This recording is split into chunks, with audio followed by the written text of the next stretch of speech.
इधर Bawangora Kabir memorial Urdu high school की pre board परीक्षा में फेल छात्राओं ने बोर्ड परीक्षा देने की मांग को लेकर आजसू नेताओं के साथ उपायुक्त कार्यालय पर प्रदर्शन किया। साथ ही अपने फेल होने का दोष स्कूल के हेडमास्टर और शिक्षक पर लगाया है।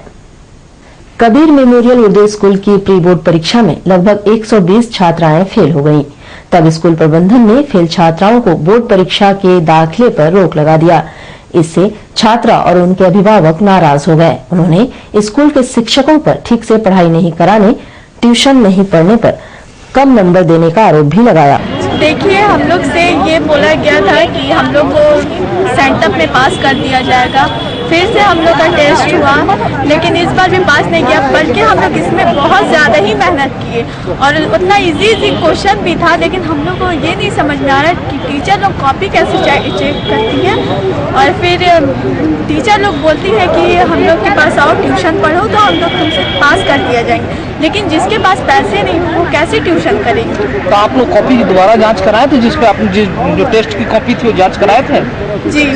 तो उस कॉपी में क्या सही लिखा था आपने? जी सही था। नंबर उसके बाद भी नहीं मिला है? नहीं। तो आप किसको दोषी मान रहे हैं? हेडमास्टर।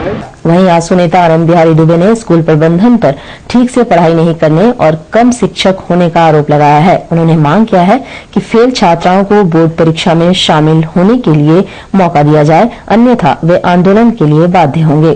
करीब 400 बच्चे पढ़ते हैं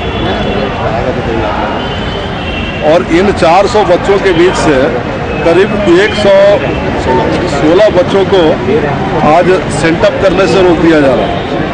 कहने का उनका मतलब ये है कि आप सक्सेस नहीं कर पाए। इस पर हम लोगों की दो बातें हैं। शिक्षा विभाग झारखंड सरकार ने कुछ मापदंड तय किया है। उस मापदंड के मुताबिक प्रति 40 बच्चे पर एक शिक्षक होना चाहिए, जो एकदम अनिवार्य है। इस मापदंड के अलावा में एक दूसरा मापदंड है कि अगर आप क्लास 9 से क्लास 10 में किसी को प्रमोट किए हैं तो 10वीं की परीक्षा देने से उसको आप वंचित नहीं कर सकते। ऐसा झारखंड सरकार का शिक्षा विभाग का भी मापदंड है। आज सिर्फ इसलिए कि इन बच्चों ने वहाँ के शिक्षकों से एक्स्ट्रा ट्यूशन नहीं लिया, इस मापदंड को आधार बनाते हुए इन पर अपना व्यक्तिगत आक्रोश निकालने के लिए इन बच्चों को रोका जाना झारखंड सरकार के शिक्षा विभाग के साथ सीधा मजाक है और ये लोग शिक्षा विभाग के नियम कानून को खिलवाड़ बना करके आज खेलने का प्रयास कर रहे हैं। हम लोग का एक सूत्री बात यही है कि अगर 400 बच्चे थे तो इन 400 बच्चों पर सीधे 10 शिक्षक होना चाहिए था मिनिमम।